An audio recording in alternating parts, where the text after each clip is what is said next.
오늘은 다시 오실 주님을 기다리며 라는 제목으로 여러분과 은혜를 나누고자 합니다. 오늘은 구주 강림절 제3번째 주일입니다. 전 세계 모든 교회들이 가톨릭이든 아니면 개신교든 또 동방정교회든 모든 교회들이 그리스도께서 이 땅에 사람 몸을 입으시고 임하신 그리스도의 처음 오심을 기다리며 지내는 절기가 되는 것이죠. 그래서 매년 11월 30일에서 가장 가까운 네 번의 절기를 강림절, 구주 강림절, 1주, 2주, 3주, 4주 그러고 나면은 성탄절을 맞이하도록 이렇게 되어 있습니다. 우리가 비록 여러분과 저는 예수님께서 이 땅에 처음 정말 오셨을 때 그 자리에 있었던 그 부친 요한이나 혹은 요셉이나 혹은 그 모친 마리아도 아니고 또 동방박사도 아니고 또 목동들도 아니지만은 그러나 우리는 똑같이 우리 주님을 다시 오신 날을 기뻐하고 또 그 오심을 감사하며 살아가는 마음을 가지고 살아가는 것이죠. 예수님께서 이 땅에 오시기 전에 수많은 선지자들이 메시아께서 오시길 바랬고 오실 것이라 예언했습니다.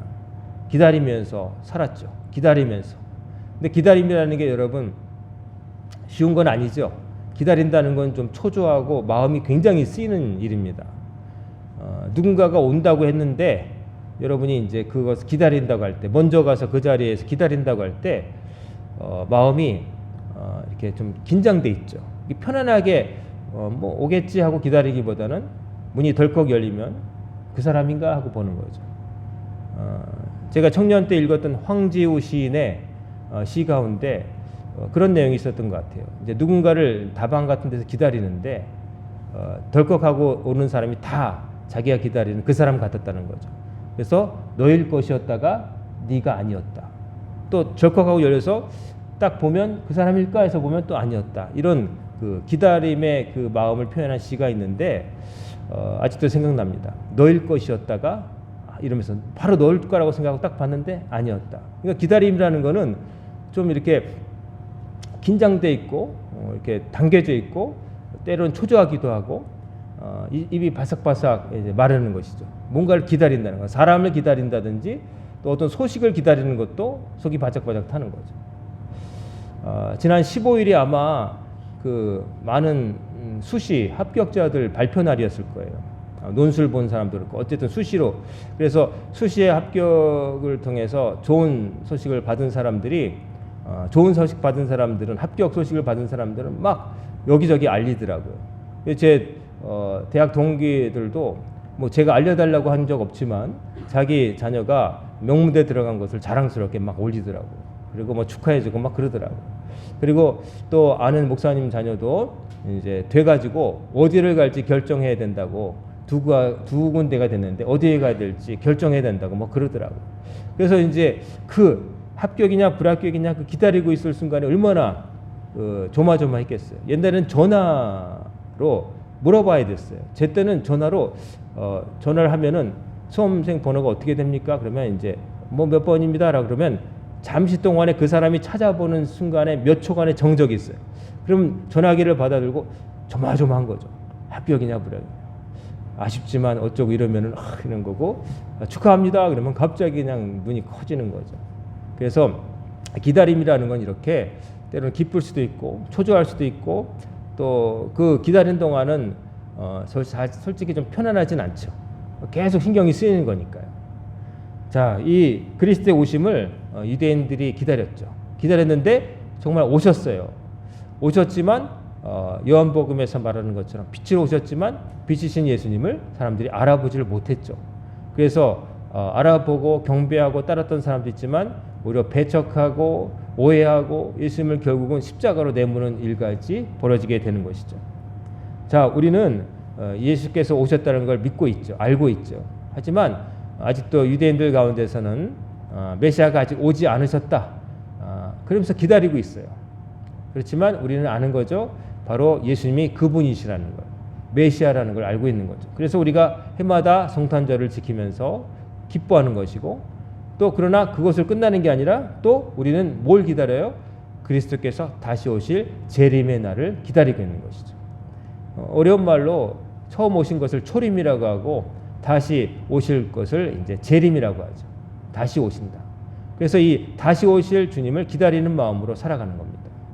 다시 오실 주님. 그래서 우리 기독교인들은 항상 그리스도께서 다시 오실 날이 있다는 것을 염두에 두고 살아야 되는 거예요. 근데 그 날은 뭐냐면은 모든 것이 다 종말을 구하는 날인 겁니다. 모든 것이 다 종말을 구하니까 그날은 이 땅에 있던 모든 것들이 무의미해지는 그런 날인 것이죠. 그래서 그리스도의 다시 오심을 학수고대하고 기대했던 사람들은 사실은 어떤 사람들이었냐면은 이 땅에서 삶이 너무 고달프고 힘든 사람들이 그걸 많이 기다렸어요. 그렇지 않겠어요?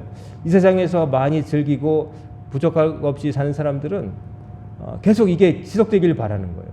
주께서 오시는 건 좋은데 좀 더디 오셨으면 좋겠다. 내가 누릴 거 다 누리고 살았으면 좋겠고 뭐 이런 생각을 하게 되는 거죠. 그러나 당장 핍박받고 삶의 밑바닥에 있고 고통의 극에 달한 사람들 빨리 오셨으면 좋겠다 이런 마음을 품은 거죠. 그래서 초대교회 시절에 주님의 다시 오심을 기다리는 사람 가운데 핍박받고 순교당하고 그러니까 빨리 오셔서 그냥 다 뒤집어졌으면 좋겠다 이런 생각을 한 사람들이 많았어요. 그래서 때로는 그런 것에 현혹되어서 이제 이단에 빠지기도 하고 그랬던 거죠. 그런데 우리는 그리스도의 다시 오심을 우리가 기다리고 살지만 그러나 그것이 정말 안 왔으면 되는 뭐 방학 개학날 이렇게 기다리는 게 아니라 정말로 주께서 다시 오셔서 이 세상의 모든 모순이 다 사라지고 우리의 모든 고통과 눈물이 사라지는 그날로 기뻐하며 우리가 기다려야 되는 것이죠. 그래서 그리스도 다시 오심에 대한 우리의 감정은 뭐냐? 기쁨인 거예요. 기대감인 거예요. 지금 아무리 힘들어도 이 모든 것들이 다 사라져버릴 날이 온다. 지금 나에게 어떤 것들이 안 되고 그렇지만 그러나 그 모든 것들이 다 해결될 날도 반드시 온다. 이런 희망으로 살아가는 것이죠. 그래서 다시 오실 주님을 기다린다는 것은 필연적으로 이 땅에 지금 우리가 보고 만지고 하는 것들에 대한 미련을 버리고 사는 것을 포함하는 거예요. 그러니까 여기가 좋사오니 이게 계속 이어졌으면 좋겠다. 지금의 삶이 그냥 연장됐으면 좋겠다. 천국이라는 상상을 하면서 지금 내가 갖고 있는 걸 그대로 누리면서 똑같은 것이 반복되기를 바라는 것, 그거는 옳지 않은 것이죠. 그게 행복한 것도 아니고요. 그러므로 우리 크리스찬들은 세상 사람과 좀 달라야 됩니다. 뭐냐면은 이 세상에 있는 것들을 움켜쥐려고 아둥바둥하고 그 안에서 경쟁하고 발길질하고 팔꿈치로 누구를 밀고 그런 경쟁의 틈바구니에서 똑같이 사는 게 아니라 이런 것들은 다 무의미하고 중요한 건 따로 있어 하는 마음을 가지고 한참 위에서 살아야 되는 거예요. 그러니까 이 수준에서 아둥바둥하는 게 아니라 이 위에서 새가 아래를 내려다보듯이 이렇게 볼 수 있어야 되는 거예요. 근데 그게 없게 되면은 그냥 세상 사람과 똑같아 가지고 그 속에서 똑같이 경쟁하고 똑같은 걸 욕심내면서 내 욕망을 이루기 위해서 이 땅에 사는 동안에 내가 갖고 싶은 걸 얻기 위해서 하나님도 이따금 찾고 하나님을 수단하고 그러는 것이죠. 그렇게 되면 그거는 신앙의 옷을 입은 아주 얄팍한 종교 행위가 되는 겁니다. 사람들이 종교를 가는 이유 중에 마음의 안정을 위해서 평안을 위해서 종교를 갖는다고 말하는 사람들이 많이 있어요. 그냥 종교를 가져보세요. 그럼 마음이 편해집니다. 없는 것보다 낫습니다. 이런 수준으로 사람들에게 얘기하거든요. 그냥 어떤 종교든 그냥 가져보세요. 그러면 평안합니다. 근데 이거는 참으로 무책임한 말이고 신앙이 진짜 뭔지를 모르고 하는 얘기예요. 그냥 우리 정신적인 안정, 스트레스를 해소하기 위해서 뭐 어떤 긴장되는 순간에 평안을 찾아서 내가 하는 일을 좀 잘해 보려고 하는 마인드 컨트롤이나 무슨 명상이나 뭐 이런 게 아니에요.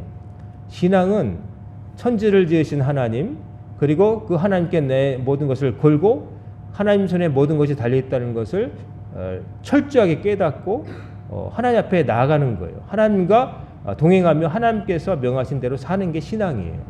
근데 신앙을 그저 나의 편의를 위한 어떤 수단, 내가 어떤 것을 얻기 위해서 쓰는 도구로 생각하면 크게 잘못된 거예요. 오늘날 많은 사람들이 이 땅에서의 그 번영, 복락, 이 땅에서 누리는 것에 다 관심이 가 있습니다. 거룩해 보이는 사람들조차도 실은 그 거룩함 뒤에는 다른 것이 있을 때도 있어요. 일반 속된 사람들과 구별되지 않는 그런 것들의 소망을 두고 그것을 소중히 여기며 그것을 얻기 위해서 살아가지만 겉으로는 안 그런 척하지만 그러나 결국은 드러나게 돼 있죠. 하나님이 먼저 아시고 또 아무리 썩어가는 음식은 아무리 좋은 것을 싸도 냄새가 나잖아요. 사람은 자기 안에 든 것을 말하게 돼 있다고 그러잖아요. 안에 든 것을 말하느니라. 우리가 어떤 가치관을 갖고 무엇에 관심을 가지고 무엇을 우선시하며 사는지는 말과 행동과 선택에서 드러나게 돼 있어요. 감출 수가 없어요. 그래서 우리 예수 믿는 사람들, 정말로 예수를 믿는 사람들은 그리스도께서 다시 오실 날을 기대하며 사는 사람들은 이 세상에 지나가 버릴 것에 미련을 가지고 살면 안 되는 거예요. 그렇다고 해서 뭐 생업을 전폐하고 산에 들어가서 뭐 어디 공동체 생활하고 뭐 그렇게 살라는 게 아니에요. 이 땅에 내가 육신을 갖고 사는 동안에 우리 고기를 먹어야 되고 풀도 먹어야 되고 운동도 해야 되고 즐거운 노래도 가끔 부르고 운동도 해야 되고 돈도 벌어야 되고 그렇습니다. 근데 그걸 부정하는 게 아니라 왜 그렇게 사느냐에 대한 목적, 내가 왜 밥을 먹고 내가 출근을 하고 내가 왜 노래를 부르고 내가 왜 그 진짜 최종적인 내 목적이 뭔지를 알고 살아야 되는 거죠. 우리나라는 교육열이 참 높죠. 교육. 저 조금만 나가보면은 입시학원들이 얼마나 많습니까?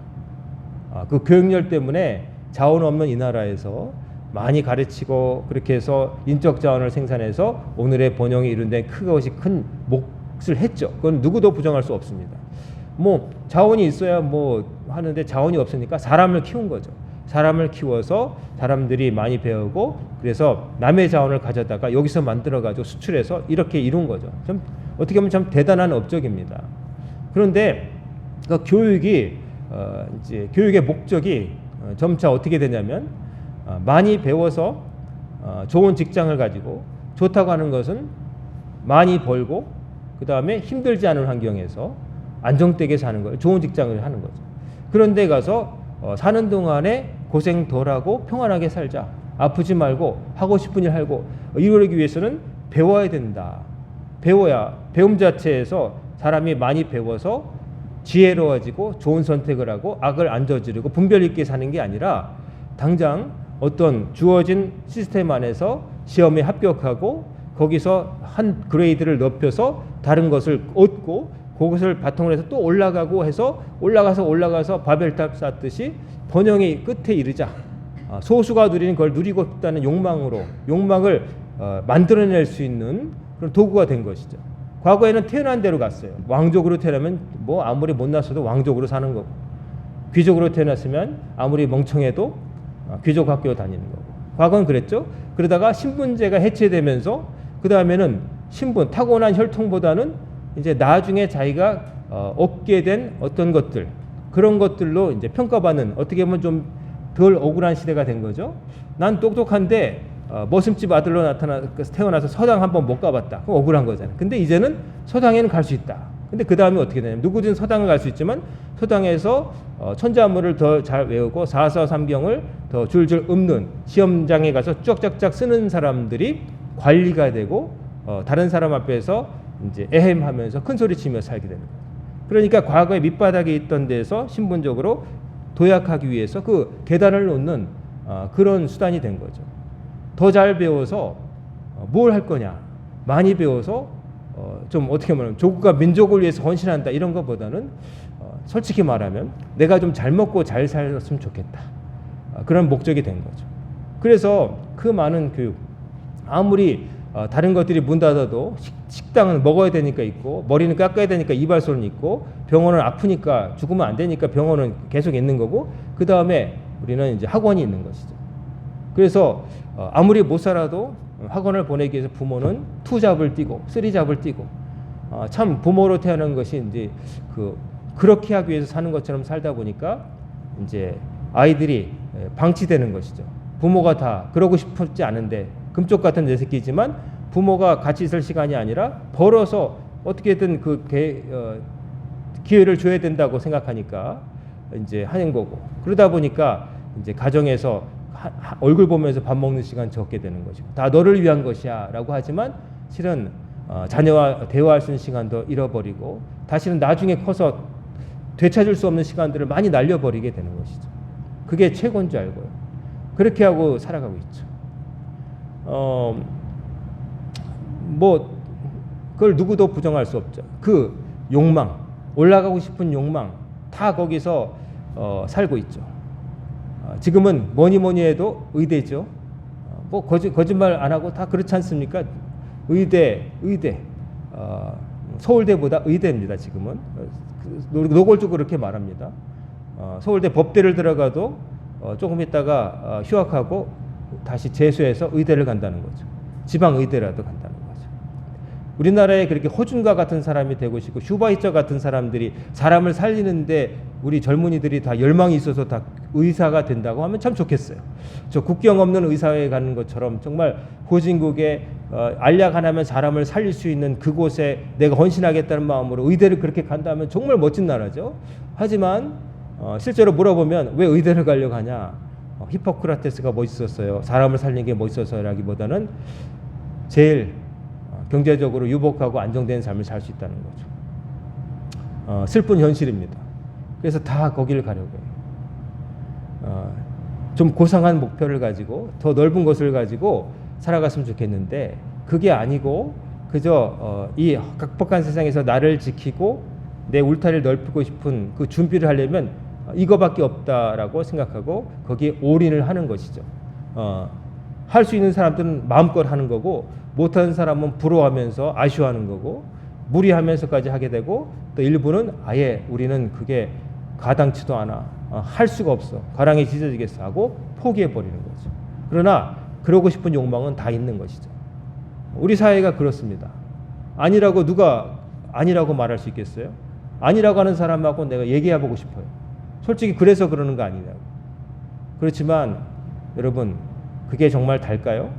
이 세상에서 내가 누리는 것, 좀 더 좋은 집과 좋은 차를 타고 좀 더 편안한 환경에서 일하고 이 추울 때 바깥에서 일 안 하고 따뜻한 곳에서 일하고 그러면 달까요? 그러면 달까요? 정말 행복할까요? 그리고 정말 구원받을 수 있을까요? 사람이 정말 사람답게 살 수 있을까요? 그렇지 않은 것 같아요. 그렇지 않습니다. 텔레비를 보세요. 큰 죄를 범죄를 저지른 사람들이 어떤 사람들이에요? 많이 배우고 상층부에 있는 사람들이 더 큰 죄를 져요.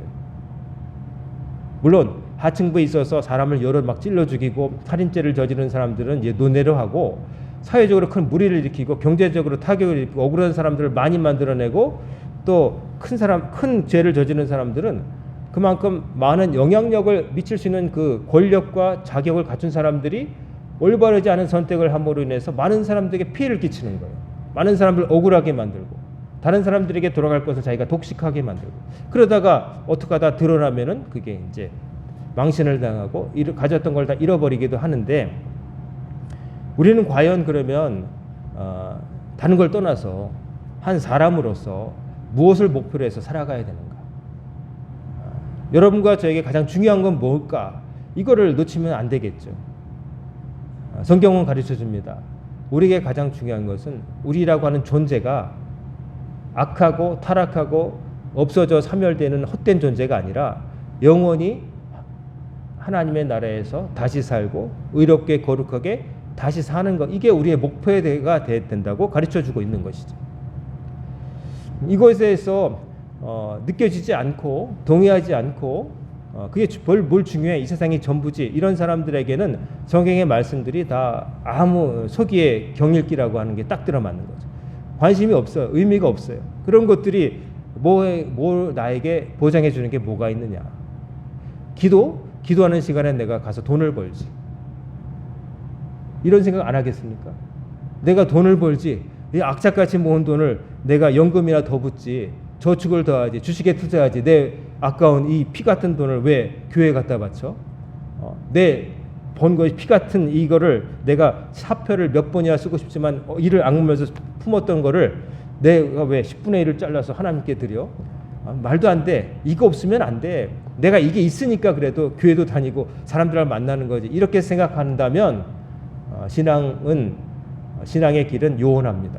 그런 생각이 말로 대놓고 하지 않더라도 자기 안에 있다면 신앙은 절대로 신앙의 길로 나아갈 수 없는 사람이 되는 겁니다. 그 갈림길에 서 있으니까 힘들죠. 불안하죠.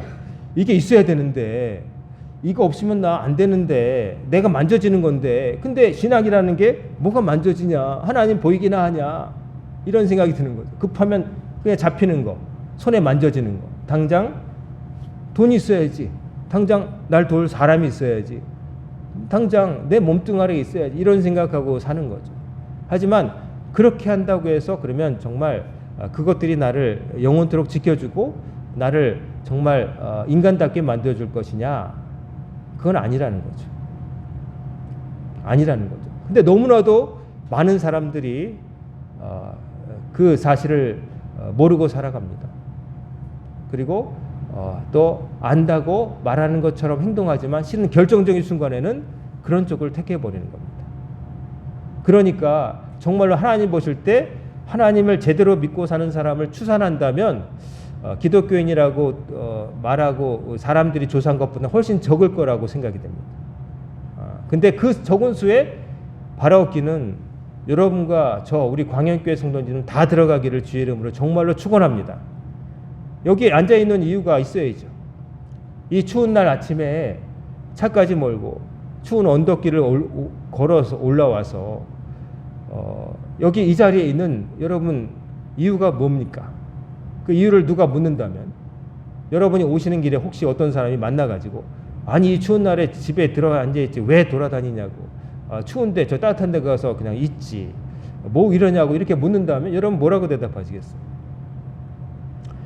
제가 영종도에서 첫 목회를 나갔을 때 이제 예비군 소집을 받아가지고 제가 나이가 늦게 군대를 갔기 때문에 다른 사람보다 늦게까지 예비군 소집을 받았어요.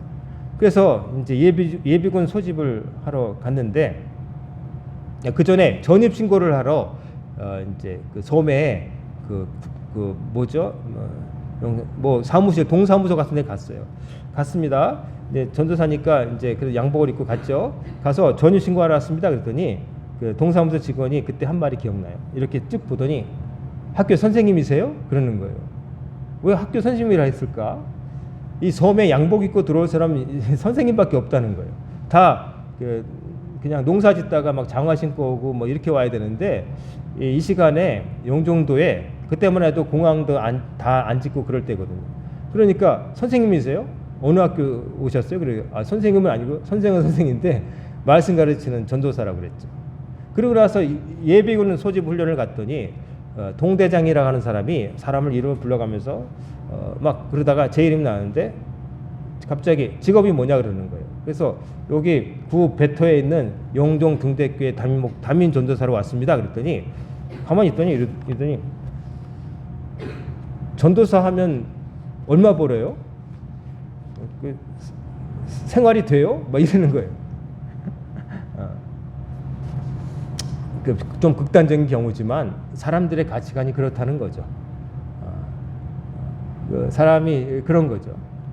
제가 제 아내와 결혼하려고 장인 어른한테 가서 허락을 받아야 되는데 뭐 그때 그 목사님한테서 조언도 받고 이렇게 장인어른 심기 불편하게 만들지 말고 뭐 여러 가지 할 말들을 이제 그 목사님이 가르쳐 주셨는데 뭐 그러거나 마거나 저는 마음을 준비하고 가서 장인어른 되실 분한테 우리 돌아가신 장인어른한테 그렇게 말했어요.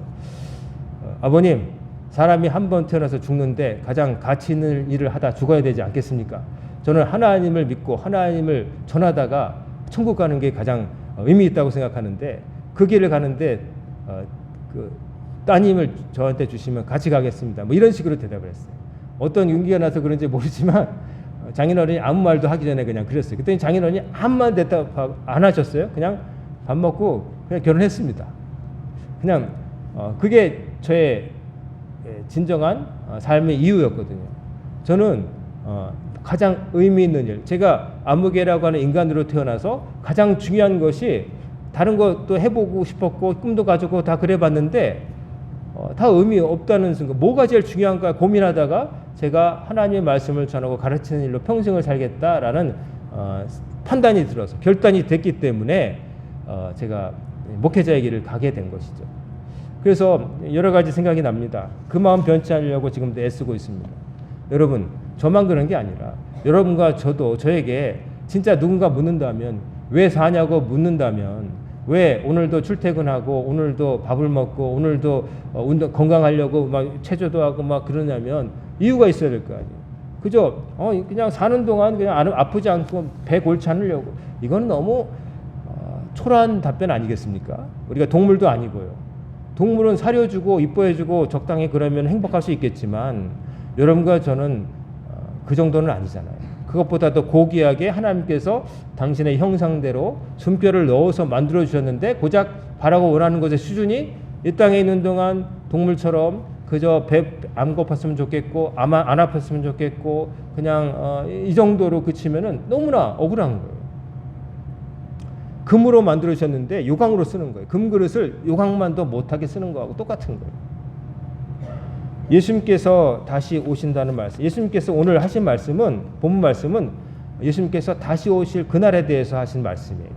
이미 오셨기 때문에 장차 심판주로 다시 오실 그날, 인자가 다시 오실 날에 대해서 경고하신 거예요. 그래서 그때의 상황을, 이제 사람들의 상황을 노아의 때와 같다, 사람들이 살아가는 모습들이 노아의 그날 홍수 직전의 상황과 비슷하다고 비유를 하신 거예요. 노아의 때와 같이 인자의 임함도 그러할 것이다 말씀하시면서 홍수 전에 어땠느냐? 노아가 방주에 들어가던 날까지 사람들은 뭐 했어요? 먹고 마시고 장가들고 시집가고 있었다. 이거는 뭡니까? 먹고 장가가고 시집가고 이런 것들이 나쁜 게 아니라 그거에 매몰되어서 정말 중요한 것을 놓치고 살았다는 거예요. 먹고 마시고 장가가고 그 뭐 다 사람이 사는 일상적인 생활 아니에요? 그거 없이 누가 살겠어요? 그런데 그렇게 살아가는 속에도 주님을 다시 만날 날이 오게 된다는 것, 나의 모든 이 땅의 것들이 다 언젠가는 종말을 구하고 주님 앞에서 내가 살아온 나날들에 있어서 판단받고 내가 어디서 영원히 살게 될지 갈라지는 그 갈림길이 있다는 생각, 그날이 온다는 사실을 망각하고 살면 안 된다는 말씀하신 거예요. 사람들이 그냥 인자 임함을 모르고 깨닫지 못하고 그렇게 살다 홍수가 들이닥쳤을 때 노아와 노아의 아내와 그 아들들과 자부들만, 며느리들만 구원받고 또 동물들 택한 것들만 빼놓고 다 지구상에 있는 것들이 다 멸종을 당했죠. 노아가 방주 지을 때 믿지 않았겠죠. 아니 하늘은 맑고 이런데 무슨 종말이 온다고 그래, 웃기고 있네, 무시했겠죠. 하지만 노아는 그러거나 말거나 하나님께서 명하신 대로 그냥 방주를 만들었습니다. 하나님께서 준비하라고 하셨으니까요. 사람들이 볼 때는 헛짓이었죠. 아니 무슨 홍수가 난다고 그래, 내가 살다 그런 홍수는 없었고 여기까지 잠기면 아이 말도 안 돼 그랬죠. 하지만 그런 날이 왔다는 것이죠. 그러면서 또 비유하시, 그때 두 사람이 밭에 있으면 한 사람은 데려가고 한 사람은 버려둠을 당할 것이요 두 여자가 맷돌질을 하고 있음에 한 사람은 데려가고 한 사람은 버려둠을 당할 것이라. 밭에 있는 남자, 맷돌 가는 여자 다 자기가 할 일 밭일 하고 집안일 이게 요리 만들고 그러고 있었던 거죠. 근데 한 사람은 인자가 오셨을 때, 주께서 다시 오셨을 때 천국에 데려감을 당하고 한 사람은 버려둠을 당할 것이다. 똑같은 일을 하고 있었던 것 같은데 왜 구별이 될까요? 한 사람은 준비하며 살았어요. 똑같이 맷돌질을 하고 똑같이 밭일을 했지만 그 사람은 맷돌질과 밭일만 한 게 아니라 주님 오실 날을 준비하면서 하나님 말씀대로 살고자 애썼던 거예요. 그렇기 때문에 구별이 된 거죠. 하나님이 데려갈 사람과 버려둘 사람을 그렇게 나누신 것이죠. 하나님이 아무 기준도 없이 무작위로 랜덤으로 사람을 구원하고 죽게 만드시고 그런 분은 아니잖아요. 하나님께 분명히 기준이 있고 선명하고 변하지 않는 기준이 있어요. 준비하는 사람. 준비한다는 건 뭐냐면 주님께 내가 가는 판단받을 때가 있다는 생각을 가지고 평소에 내가 밭일을 하던 또 맷돌질을 하던 주님께서 나를 어떻게 보실까, 내 삶과 말과 선택을 어떻게 보실까 염두에 두고서 하나님 뜻에 맞게, 예수님 가르침에 맞게 살았다는 거예요. 그 시간들이 있었기 때문에 똑같이 밭일을 하고 맷돌질하고 있었지만 똑같지가 않았다는 거예요. 이 세상에 많은 사람들이 밭일을 하며 맷돌질을 하며 살아갈 거예요. 하지만 주께서 다시 오시는 날 똑같은 곳에 가지는 않을 겁니다. 구별될 겁니다. 여러분과 저는 세상 사람들과 똑같이 여러분도 직장에 다니고 밭일을 하고 맷돌질을 하고 하는 것 같지만, 그러나 여러분과 저는 그 와중에서도 주님 다시 만날 날이 있다는 생각을 하고 두려운 마음을 가지고 하루하루를 하나님 말씀대로 살아가고자 애써야 되는 거죠. 그리고 하나님만 의지해야 되는 거고 하나님께서 옳다 하시는 방향을 택하며 살아야 되는 것이죠. 그저 욕망의 노예가 되어서 똑같이 그냥 군중들에 밀려서 막 떠밀려가는 것처럼 사는 게 아니라 분명한 목표를 가지고 내가 왜 하나님을 믿지? 하나님께서 내 삶이 없으면 나는 아무것도 아니라는 것을 알고서 겸손하게 주님을 높이며 이런 사는 삶을 살아야 되는 거죠. 그런 것 없이 얼렁뚱땅 누가 우리 조상 중에 누가 잘 기도해줘서 어림없이 저는 조상 중에 누가 기도 많이 해서 내가 이런 말을 별로 좋아하지 않습니다. 그러면 조상 잘 둔 사람만 우리 집안에 막 대대로 믿었던 사람 그 사람 덕분에 간다면 그렇지 못한 사람들은 그것도 신앙에도 금수저 흙수저가 있다는 말이에요. 말도 안 되죠. 성경에 보면은 말세에 모세와 또 사무엘과 뭐 누가 있어도 그 사람은 그 사람의 믿음 때문에 구원 받든지 못 받든지 한다는 말씀이 있어요. 그 사람 믿음, 그 사람 개인, 아무개 그 사람이 한 뿌린 씨앗에 따라서 된다고 하는 말씀이 있어요. 그 말씀을 통해서 우리는 정말 내 자신이 하나님을 잘 믿어야 될 줄 압니다. 정말 하나님 말씀대로 살아야 되는 거죠. 여기 보면 그러므로 깨어 있으라. 어느 날에 너희 주가 임하는지 너희가 알지 못하니까 깨어 있는 거예요. 저 휴전선에 가보면 병사들이 우리 젊은 친구들이 그냥 총 들고 잠잘 시간에 그냥 이렇게 추운데 여기가 이 정도면 거기 얼마나 춥겠어요. 그래도 밤에 나가가지고 총 들고 지켜요. 왜요? 언제 쳐들어올지 모르니까. 언제 쳐들어갈게? 그러면 그날만 깨어있으면 되지만 저 적들이 그렇게 하고 쳐들어오는 사람 없잖아요. 그러니까 잠 못 자고 그대로 휴전선을 돌고 철책을 지키는 거예요. 전방에 가면 5분 대기조라는 게 있죠. 군대 갔다 온 분들 알죠. 5분 동안에 비상 걸리면 그냥 5분 내에 다 이렇게 전투 준비하고 튀어나가야 돼요. 그래서 5분 대기조에 걸리면은 신발도 못 벗고 군화 신고 자요. 그러다가 그냥 비상벨 울리면 그냥 총 들고 그냥 그게 나가는 거예요. 그 왜요? 준비하기 위해서, 깨어있기 위해서. 언제 올지 모르니까요. 주님 다시 오실 날은 언제 올지 모르기 때문에 깨어있으라고 주님 말씀하셨어요. 그래서 43절에 보면 너희도 아는 바니 만일 집주인이 도둑이 어느 시각에 올 줄 알았더라면 깨어있어 그 집을 뚫지 못하게 하였으리라. 알면은 그때만 깨어있겠지만 그러나 문제는 모른다는 거예요. 모르기 때문에 늘 깨어있어야 되는 거예요. 그러므로 너희도 준비하고 있으라. 생각하지 않은 때 인자가 오리라. 생각하고 있을 때 오는 게 아니라 생각하고 있지 않을 때 온다. 옛날에 옛날 목사님들이 그런 말을 하셨어요. 수요일 날 저녁 예배가 있잖아요. 근데 아무래도 주일날 대예배보다는 수요일 저녁 예배는 사람들이 참여가 좀 적죠. 근데 어느 날 비까지 온단 말이에요. 비가 추적추적 오는 수요일 저녁 때 목사님들이 그런 넋두리 했어요. 교인들이 너무 안 오면 주님은 아마 나는 모르지만 비 오는 수요일 저녁에 임하실 것 같다고 그런 말씀하셨어요. 좀 성도들이 다른 날에도 열심을 내서 예배에 참석하고 그를 바라기 바라는데 너무 실망스러우니까 녹두리처럼 하신 말씀인데 주님이 많이 임하신다면 수요일 저녁 비가 추적추적 오는 날 임하실 것 같다고. 근데 그 말은 뭡니까? 가장 준비되지 않을 때 오실 수 있다는 거죠. 그러므로 준비하며 껴 있어야 된다고 하는 것이죠. 사도 바울이 고린도전서 13장 12절에서 우리가 지금은 거울로 보는 것 같이 희미하나 그때는 얼굴과 얼굴을 대하여 볼 것이요 지금은 내가 부분적으로 아나 그때는 주께서 나를 아신 것 같이 내가 온전히 알리라. 지금은 거울로 보는 것처럼 희미하지만 주께서 다시 오신 날은 주께서 나를 아신 것 같이 나 주님을 다 알게 될 것이고 모든 것이 다 명명백백하게 드러나는 때가 있다. 모르던 것이 알게 되고 그런 날이 있다는 것을 기다리면서 바울은 고난을 견뎠고 자기 사역을 다 했고 나중에 로마에서 순교당하는 때까지 그는 조금도 쉬지 않고 살았던 것이죠. 그런 기다림이 있었으니까요. 주님은 말씀하셨어요. 언제 임할지 모르니 늘 깨어 있으라. 준비하고 있어라. 그러면 준비하고 있어야 되는데 구체적으로 그러면 어떻게 준비해야 될까 좀 막연했죠. 근데 로마서 13장 12절부터 14절 보면 이제 바울이 얘기하는 거죠. 낮에와 같이 단정히 행하라는 말을 하고 있어요. 우리가 주님 다시 오실 때까지 언제 어떻게 해야 하냐면 낮에 우리가 행하는 것처럼 단정히 행하고. 왜 낮이란 말을 썼을까요? 밤에는 사람들이 컴컴하니까 누군가 모르겠지 하고 그러지만 백주 대낮에는 함부로 행하지 못하거든요. 낮에는 아무리 밤에는 노상방뇨하는 사람도 대낮에 사람들이 길거리 다니는데 명동 사거리에서 볼일 볼 사람 없잖아요. 낮에 있다고 생각하라는 거예요. 어둠이 없다고. 주님께서 못 보신 때가 없다는 생각을 가지고 살아야 된다는 거예요. 그리고 방탕하지 말고 술 취하지 말며 음란과 호색하지 말며 쟁투와 시기하지 말고 오직 주 예수 그리스도 옷 입고 정욕을 위하여 육신의 일을 도모하지 말며 살아라. 바울이 그렇게 가르쳐줬어요. 즉 이 땅에 사는 동안 주님 다시 만나는 날까지 낮에 행하듯이 모든 사람이 나를 보고 있다는 것처럼 정직하게 행하고 또 방탕하지 말고 술에 취하지 말고 음란하지 말고 호색하지 말고 싸우고 물어뜯고 질투하지 말고 오직 주 예수 그리스도 옷 입어라. 주님이 의복이 아닌데 어떻게 옷 입어라. 주의 말씀을 지켜 살라는 거죠. 주의 말씀이 내가 들어서 아는 지식이 아니라 내가 살아가는 방식이 되는 걸 말하는 거예요.